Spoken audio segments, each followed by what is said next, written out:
మీ అందరికీ తెలుసు, సంధ్య థియేటర్ సంఘటన జరిగి 2 వారాలు గడుస్తుంది. సో ఈరోజు ప్రభుత్వం తరఫున నేను హెల్త్ సెక్రటరీ కృష్ణ గారు ఇక్కడ ఇచ్చేసాము. ఒక 2 వారాల నుండి కిమ్స్ ట్రీట్మెంట్లో ఉన్న 9 సంవత్సరాల బాబు శ్రీ తేజ్, ఆయన ఆరోగ్య పరిస్థితి ఏంటి, ఇంకా ముందు వచ్చే రోజుల్లో దాని గురించి ఏమేమి చర్యలు తీసుకోవాలో గురించి డాక్టర్స్ని అడిగి తెలుసుకున్నాము.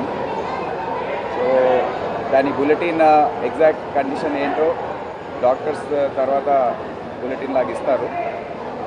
ముఖ్యంగా ఆ రోజు జరిగిన తొక్కిసలాట్లో శ్రీ తేజ్కి బ్రెయిన్ డ్యామేజ్ జరిగింది. ఆక్సిజన్ అందక హైపోక్సియా బ్రెయిన్ డ్యామేజ్ అంటారు, అది జరిగింది. సో దాని నుండి రికవరీ కావడానికి సమయం పడుతుందని డాక్టర్స్ తెలియజేయడం జరిగింది. ఇప్పుడే ఆక్సిజన్ సపోర్ట్, వెంటిలేటర్ సపోర్ట్తో ట్రీట్మెంట్ ఇదంతా చేస్తూ ఉన్నారు. ఈ ట్రీట్మెంట్ కొద్దిగా సుదీర్ఘంగా సాగే అవకాశం ఉంది.